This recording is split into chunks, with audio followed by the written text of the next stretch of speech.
Preteklo leto je bilo za vlagatelje precej zahtevno, saj smo beležili negativne donose tako na delniških kot tudi na obvezniških trgih.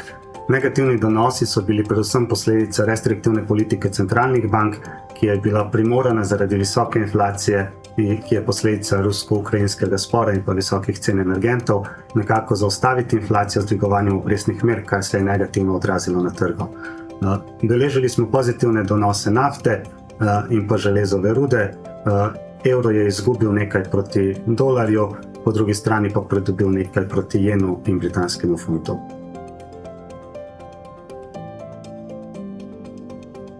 Kljub negativnim donosom pa so bili določeni segmenti trga, ki so vlagateljem ponudili pozitivne donose.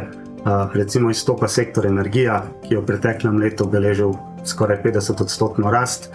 Prav tako so vlagatelji lahko beležili pozitivne donose na nekaterih manjših trgih, kot je na primer turški trg.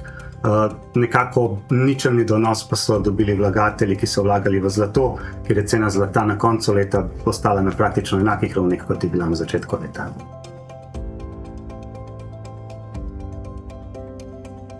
V letu 2022 smo bili na razvitih trgih priča inflaciji, kakršne ne beležimo že 40 let ali še nekaj več.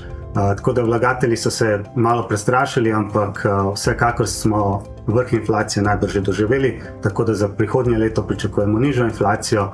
Ta naj bi v evroobmočju znašala okoli 6,8% in v Ameriki okoli 3,5%. Normalizacija na normalno raven, torej okoli 2%, pa se bo najbrž zgodila v letu 2024.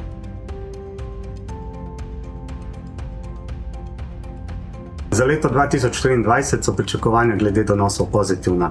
Kot že omenjeno, inflacija se počasi umirja, kar bo vplivalo tudi na manj restriktivno politiko centralnih bank. V nekaterih primerih celo pričakujemo obrat politike centralnih bank. Dodatno, Kitajska počasi se oddaljuje od svoje ničelne tolerance do COVID-a, kar pomeni nekako odpiranje države.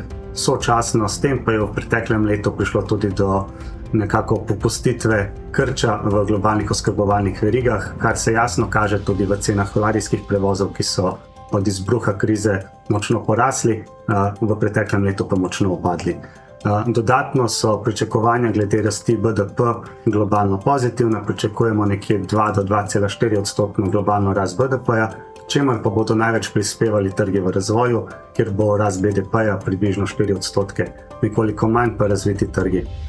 Kljub temu, da nekateri modeli kažejo možnost recesije v razvitih trgih, pa naš lastni model v hiši kaže okrevanje v drugi polovici leta, kar bo definitivno prispevalo k rasti delniških trgov.